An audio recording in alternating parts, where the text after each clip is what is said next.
Welcome to Creative Chronicles. I am your host, Wjzz, and today our special guest is Chelsea Broy, um, who will join us from Amsterdam. And Chelsea has been given a shit sandwich, and she had to uh, rescue 62 people stuck in Panama that were being held, you could say, captive by the military. They were stranded and starving, and they were not allowed to receive food, nor were they allowed to be given help to leave. And this young woman took it upon herself to um, go through whatever she had to go through in order to free them. And Chelsea herself is a social worker and a visionary, a Reiki practitioner, and as a very spiritual person. And we're going to engage in a conversation with her about the inner and outer implications of this um, process that she went through. So I hope everyone's doing well today. Hope you had a great happy new year, and everyone seems to be very optimistic about 2022 in the sense that 2021 was not the ideal situation, but here we are. And if any of you would like to call in or comment, we would love to share and engage in conversation with you as soon as we get Chelsea on the air. So if any of you out there would like Chelsea to give you any kind of session as far as Reiki or any kind of spiritual um, uh, travel for 1 hour of your time, if you need help with anything, if you're having any kind of problems or just trying to set goals, Chelsea Broy would be the person to ask. So before going there, I'm going to open it up with a piece of writing that is tentatively called Darkness is Visible. So here we go. One moment.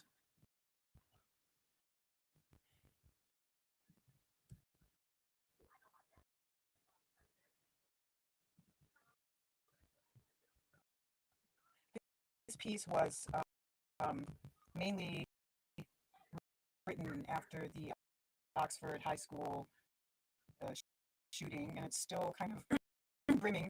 So I'm just going to share with you a little excerpt of it. It is coming up right now on the air. It's worth the wait. Here we go.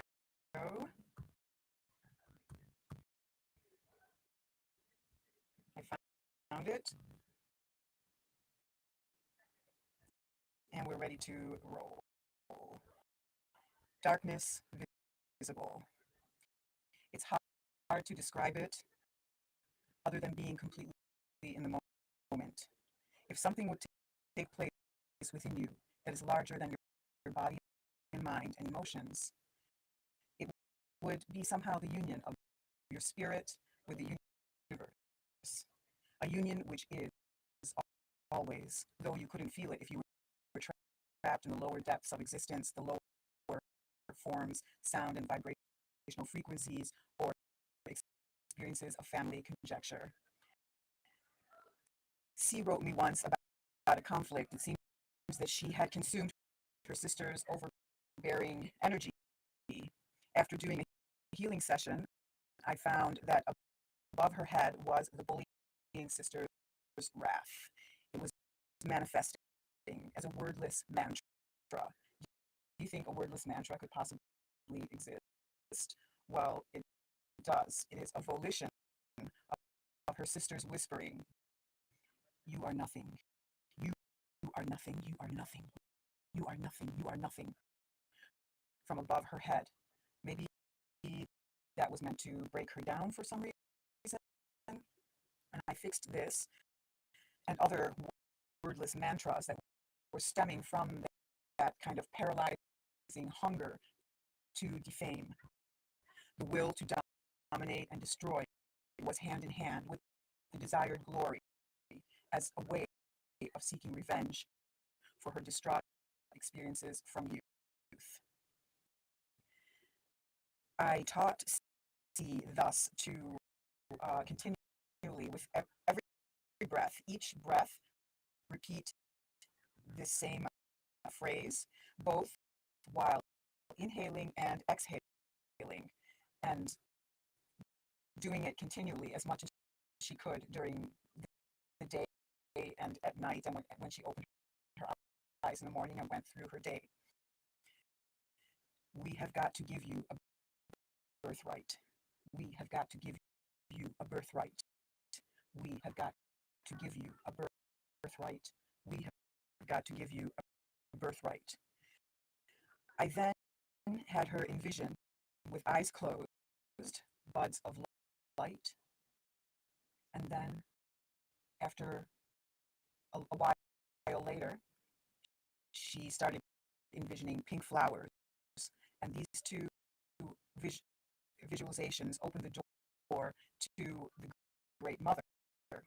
The mantra of the birthright and the visions of buds of light and also pink flowers are associated with genealogy. So in the session with C, the realization that her mother wanted to be more of a woman than just a mother occurred.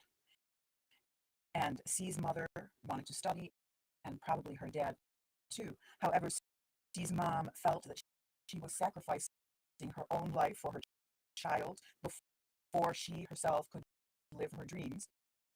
So shattering her mother's dreams subconsciously was the reason that C felt that her birth was an accident. And here in this world, she always felt like an outcast or an alien. Supposedly, C's birth was very painful. Before delivery in a blizzard, C's mom phoned the doctor, who said, "Come right away." Hanging up the phone, she told her husband that there was no need to go tonight. However, he was listening in on the other end and felt betrayed, as she also did that he had listened in. You are listening to Wjzz Cool TV, the coolest station in the world, streaming live on Facebook, YouTube, Twitter. Please like, share, subscribe, and join us in the conversation. And thank you for watching Wjzz Cool TV. If you've just joined us, we are kind of warming into the session with a text that was written after the Oxford High School shooting. And we are awaiting a special guest. Chelsea Broy will be joining us this evening. She is responsible for rescuing 62 people who were being held captive in Panama. And as she described it, she was given a shit sandwich, and she just did everything that she could do to have them rescued. And from it, she said that life had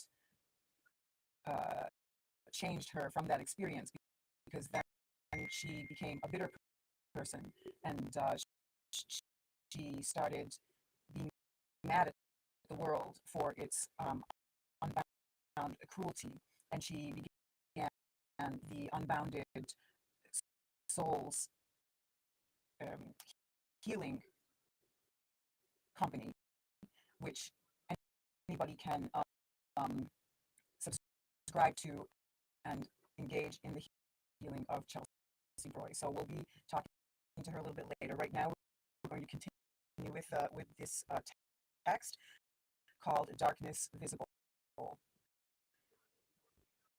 So C's mother was in denial of the moment.